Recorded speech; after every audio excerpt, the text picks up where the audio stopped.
Ladies and gentlemen, it is Johnny TCG back with another video. I am so excited to bring you more Starter Deck 8 Black Luffy sauce. I'm not going to do a huge rundown here because I already did one. I'll leave that in the description and comments. I really think you should check out that video. I think I can convince you that this leader is worth playing. I'll do a quick overview though. Monkey D. Luffy's ability is your turn when a character is KO'd, give your leader one Rested Dawn. So this allows for great synergy when you KO your opponent's characters with cards like Lucci, Brook, Sabo. There's a lot of potential here, and it puts your opponent in weird places where you're still kind of playing on curve and getting the maximum value out of your Dawn for the characters you're playing, but then at the same time, you're also swinging for more than just a standard 5,000. Right now, I definitely think the deck lacks just a little bit of identity. The only great turn one play, in my opinion, is a brand new. If you're going second and you can get the brand new turn one, you're probably going to set yourself up for success. There is a chance you trash a card like Gecko, which is really unfortunate, but you need cards in your trash so that you can use Rob Lucci's effect. That's also the reason we have the zero cost event here, is not only is it for defensive purpose, but also the fact that you can put cards in your trash for your Rob Lucci plays eventually. Gecko, like in most black decks, he's one of the MVPs. Being able to bring out him into Rebecca and Helmeppo and then playing Brook off of the Rebecca is a killer combo.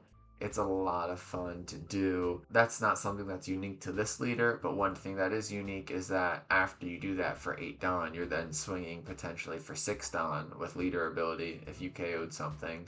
And that's not including if you swung with one of your previous characters. This effect still works even when you're just battling characters. There's so much potential here. It really makes things awkward for your opponent. Your middle turn plays, Kuzan is great, lets you draw a card. Your opponent has to answer it. I feel like that's said in every black video, is that Kuzan's great, your opponent's probably going to get rid of it the next turn you play it, but you drew a card off of it, so that's good enough.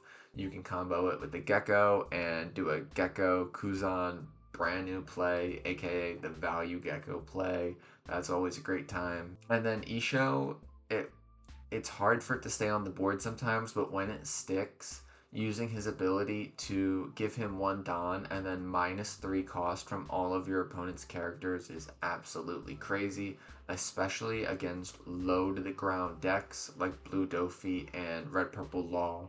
If you can keep this character on the board, you can pretty much hit anything both of those decks play with the 8 cost Sabo the next turn. That combo is absolute chef's kiss. Highly would recommend. 10 out of 10. Write the Yelp review. Boom. That was cringe. Kobe is a sleeper card in this deck. Throw him out on turn 2. Use his ability to KO one of the searchers your opponent may have played, or a Gordon or Razemax that maybe your opponent played in advance in anticipation of whatever you would play next. Not only does it allow you to KO a character, which allows you to use your leader's ability, but then also it is rested after it does that, and therefore your opponent's going to want to swing into it, making it a blocker. You can bring it back off Gecko. Boom, boom, boom. Kobe's a beast. If you're the custom leader type and you want to play this deck in person, it is your lucky day. I have a custom leader with art from the One Piece Treasure Cruise app that I'll throw on screen. All you have to do is leave a like and a comment, and I'll give it away to one lucky commenter, US based only for the moment. If this video gets 15 likes in the first 24 hours, I will send it to someone for completely free. All you gotta do is leave a like and a comment, and if you feel so inclined, maybe leave a subscribe as well. All you have to do, leave a like, leave a comment. You can hit subscribe if you want, but I'm not gonna check. So it's up to you. I hope you enjoyed the content to subscribe on your own accord. That's all I got. I'll roll the gameplay. First game up we have against Red Purple Law, the menace of the meta himself. We are going to mulligan our first hand and pass on turn 1. We do have the Sabo, which is really good in this matchup, getting rid of a 5 and 3 is huge. They play down the Gordon turn 1, which is a mistake because I just top decked the Brook, and so I was able to KO that Gordon without them getting any value from it. I then used Leader ability, swung 6, and they are going to take that. They have another Gordon next turn, so they're going to minus 3,000 from Brook. Not ideal, the Brook is going away so fast, but it is what it is. They're going to swing 8,000 at us, and we are just going to take this, see what we can find. We get another Gecko. We don't really love all these big bodies in hand right now. Off a Leader ability, they are going to bottom deck Brook and play out the Beppo. I feel like you don't see Beppo played a lot nowadays in Red Purple Law, but a solid card nonetheless. We are going to go 6,000 into life. They give me the 2k, and we drew a Kuzan, so that's what I'll play. We get the Rebecca off the Kuzan draw, which is absolutely great. We can play it out, or we can counter with it to bring back with Gecko. So we're going to counter out of it the 5,000 swing from Beppo. I definitely look forward to bringing that Rebecca back on a Gecko play. For 4 Don, they're going to play Mr. 2 Bon Clay, ramp a Don, and they're going to swing 6 at me. I am going to use the 0 cost event along with Gecko to counter out of that because I do not want to go down too low in life so quickly because their Kidding Killers will absolutely eat me up. Here, I'm not sure exactly what my play is going to be yet. I'm going to play out Soap Sheep, I think, to minus the cost of Mr. 2 Bon Clay and Beppo. I'm also kind of hoping here that the fact that I minus the cost from their Beppo will let them give it to me right here with the swing because it wouldn't be crazy if they countered out of this. They let it go. I get to use that Don that I rested for Soap Sheep. Now I play T-Bone to KO the Mr. 2 Bon Clay, swinging 7. Woo, that was a mouthful, and they take it. Now they're down to 2 life. For 5 Don, they're going to play Eustace Captain Kidd. They swing 5 into Kuzan, and I've got to let it go, unfortunately.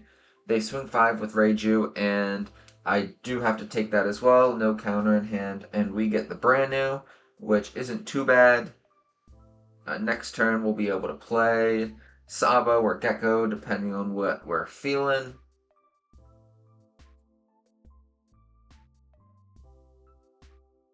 We're going to go Ice Age the Kid because we need to be able to hit both the Kid and the Reiju. With Sabo, we're going to play out the Sabo, and I'm debating on whether or not to get rid of Soap Sheep or Brand New. At the moment, I decide to get rid of Brand New, but I think in hindsight, I like keeping the Brand New more. I will be able to bring that Brand New back with Gecko, but also I would like a little bit of counter. Having no counter against Red Purple Law is very scary. We decide just to clear board that turn and not swing at life at all. They've got a ton of cards in hand, which is abnormal for a Red Purple Law. They're going 5,000 in T-Bone, and I have to let it go. And then they're going to play out the Miss All Sunday for 5 Don. They get to ramp a Don and draw a card. Using Leader ability, they're going to play out Kidding Killer. The ability is not even online, but they still swing with it, and I have to take that, unfortunately. Here, I have a couple different options. I'm going to use Soap Sheep to minus both costs. I'm debating on if I want to go Gecko or if I want to Suru then T-Bone the Miss All Sunday, just because I do want to clear their board, and Gecko does not allow me to do that. I swung 7, it hits, and they get the Miss All Sunday trigger, which is bad news. Instead of going Suru, T-Bone, I want to keep that counter in hand, and I'm going to go a little bit of a value play, Gecko into Rebecca to bring back T-Bone, and then Brand New to draw a Suru. So while they can get rid of the Brand New and the Rebecca quite easily, I have a ton of 2Ks in my hand now, so I'm feeling pretty good defensively. They're going to start off the turn with a 5,000 power swing from Miss All Sunday. We are going to block out of that with Rebecca. We got some value out of it, which is great. 5,000 into my brand new. I am going to let that go. They play Beppo and swing 5,000 with lead. Are they going to use leader ability? They do, and they get the Shachi and Penguin. Now they've got a full board. It is now or never for me to strike. I should have the numbers. I've got 2 big bodies and leader and all 10 down to work with. I'm just going to start out with a swing from Sabo, get some cards out of hand, see where they're at. They got 2K, they got 1K, they got another 1K, another 1K. Now it's just a numbers game, an easy swing from Gecko, and then we're going to hit him with a big swing from Leader, but that's GG's before we can do it. Common Black Luffy W. Next up, we have a game against Boa Hancock. Pretty weird first hand. I decided to mulligan. I maybe should have kept it. I do not see any early plays with this hand. One thing you'll notice is that this deck is kind of inconsistent. That's one of the biggest problems with this deck. I feel like early game, sometimes I can be a little lost. I'm going to go 6,000 with Leader, which they counter out of. And then we're going to go brand new that we are lucky we drew. I can choose between the Kobe and the Kuzan, and while Kuzan is great, the Kobe I think is even better in this situation. Next turn I can play it and KO their Sengoku, which will give my Leader an extra Don, but then also give them something to swing into. 5,000 with Sengoku, I'll take that, and then I will counter out of their 6,000 swing from Leader. I don't want to give them everything. Now I've got 5 down to work with. I could play another brand new and not go with the Kobe, or I could play T-Bone out. The reason I don't play T-Bone out is because it is a 2K counter after all, and this Kobe will act as a pseudo blocker next turn because they're going to want to get it off the board. I swing 3 with the brand new instead of using Kobe's ability just because why would I rest Kobe if I don't need to? Now we're swinging 7,000 into their lead. They are going to counter out of this with a 2K Law and a 1K Gecko. They are at 6 on. We see the Boa Hancock come down. They're gonna freeze the brand new, which is a little surprising. It doesn't really matter too much whether it was the brand new or the Kobe. I guess the Kobe would have been a worse choice because it's only 1,000 power after all. Then they're gonna swing 5,000 into the brand new. I think they were probably better off swinging the Leader there, but nonetheless, we continue. We are going to use Soap Sheep to lower the cost of Boa down to 4. Now she is almost in range of our T-Bone or our Kobe. We're going to play out the brand new to draw the Isho, play out the Tsuru to minus Boa by 2 again, and use Kobe's effect to KO her. That was absolutely splendid. Now we're just going to swing big with Leader, 9,000. They're not going to counter out of that. I don't have much of a board right now, but I am feeling pretty good about where we stand in this game. We have the momentum. They're going to go 5,000 into Kobe, get rid of it, fair enough. Now for 6 Don, they play out Boa, freeze the brand new, bottom deck the Tsuru. They left 2 Don up. That is a perfectly fine play for me.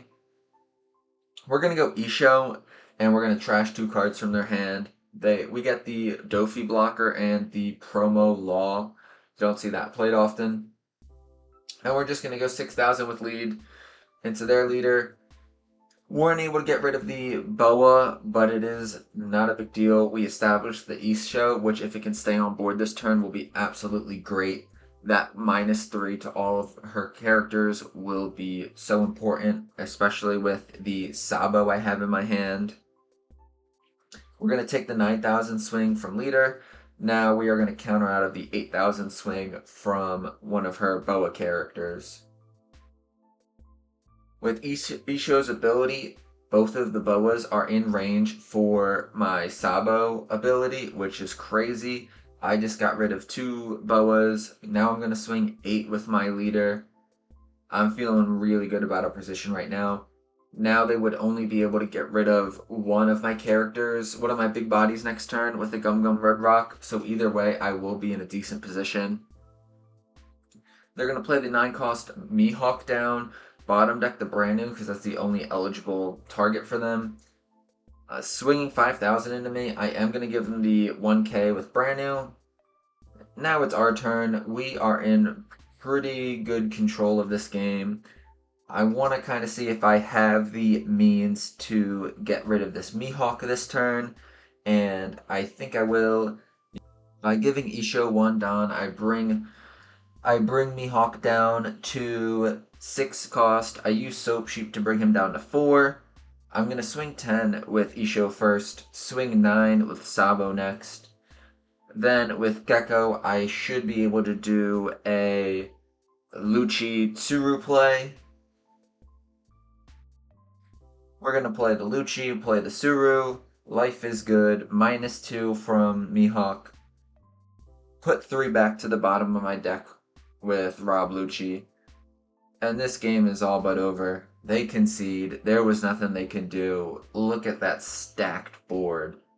Pretty goated if I say so myself. Now we've got a game against Green Uta from Starter Deck 11. We are going to mulligan this. We're going to keep this first hand, actually. No brand new to play out turn 1, but these Brooks will come in handy. I have some cost reduction with Tsuru and Helmeppo, so I actually decided to keep the hand.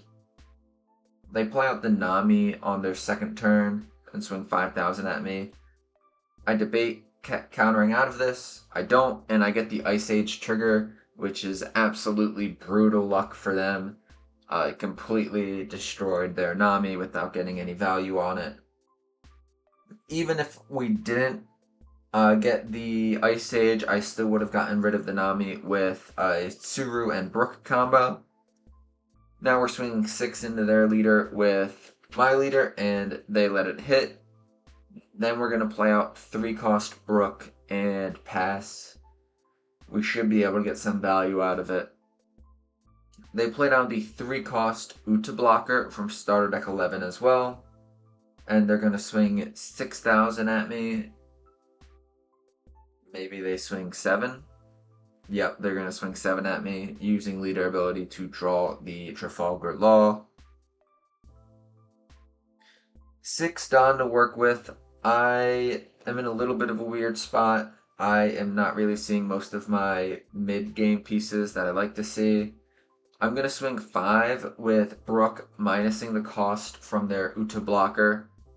If this goes through and they don't use the Uta to block, I can then KO the Uta with T-Bone, which I'll do. And now I'm going to swing 6,000 with Leader. I got that extra Dawn from KOing the Uta. They take the 6,000 hit, and then I pass to them. 7 Dawn, we see the classic 7 Dawn Uta play. The Luffy into Brook. Are they going to play anything off the Brook? Maybe a Nami, maybe something else. They do not. That's good news for us. They're going to swing 5 into Brook, and I am going to counter out of that. With the Ice Age, I will be able to get their Luffy off the board this turn.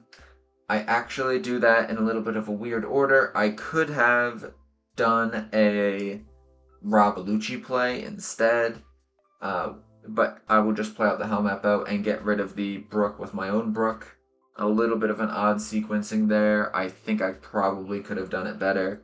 Kids, learn from my mistake. We're going to swing 5 with T-Bone into their leader.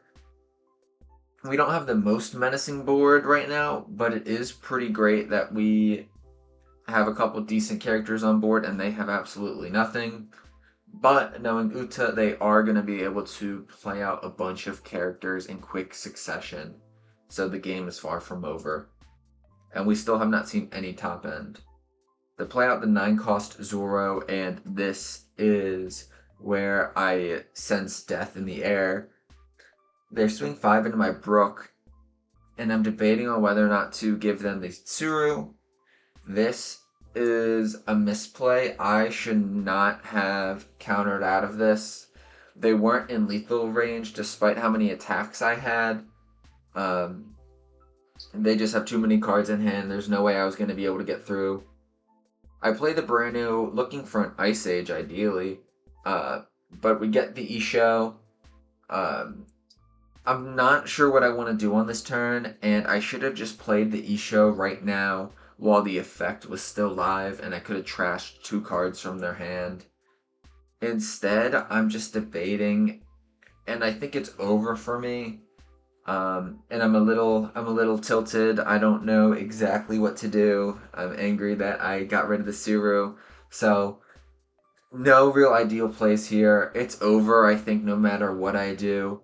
I'm going to go 5,000 with a T-Bone into lead. They're going to give me the 1K. That's when I realized how dumb it was for me to swing before playing the Isho. But Isho really wasn't my ideal play, and I don't think it really matters in the end. I've got 1K of counter in hand, and they've got the 9-cost Zoro on the board. They're just countering out of my attacks. It is kind of hopeless. It would take a miracle for me to come back and win this. I play the Isho and pass. Now it's the moment of truth. Do they know how to sequence their swings? And are they going to be bold enough to go for game? If you told me that they swung into my T-Bones with the Zoro to try to clear my board, I wouldn't call you absolutely crazy. Their first swing goes into life. I do get the Soap Shoot trigger. It doesn't really matter at this point. I was maybe keeping it for next turn if I can even live next turn. This is heartbreaking. They are going to swing 7 into me, and I would be able to counter out of this if I didn't waste that Suru counter on the Brook. So lesson learned there. Now they're going to swing again with the Zoro, and that one hits. Now they've got another swing, and that is GG's. That one was really tough. I felt like I was in control the whole game, but then when that Zoro came out, I did not have an answer for it. So tough luck on my part. You live and you learn. GG's. Alright, ladies and gentlemen, what did you think about those games? That last one was such a tough pill to swallow. I think I was doing pretty good until they dropped the 9-cost Zoro, and I just did not have anything to answer it with. Tough break. The amount of bodies Uta can play and the hand size they're able to accumulate really causes a problem for this deck, I found. So that's one matchup I still got to investigate more. If you do any testing, I want to hear about it. I want to know what strategies you have found helpful. I think this leader has potential. Now, we'll see in the upcoming days, weeks, and months what kind of bans happen in this game for the West. Because if there's a Gecko Moria ban, for example, I think this deck starts feeling pretty rough. I'll definitely give it another try and see what I can do, but we'll have to wait and see what the potential ban brings. If you like the content, if you want to win the custom leader, all you gotta do is leave a like and a comment. If you made it this far in the video, you are an absolute beast. And shout out you, you're a real one. That's all I got for you. Peace.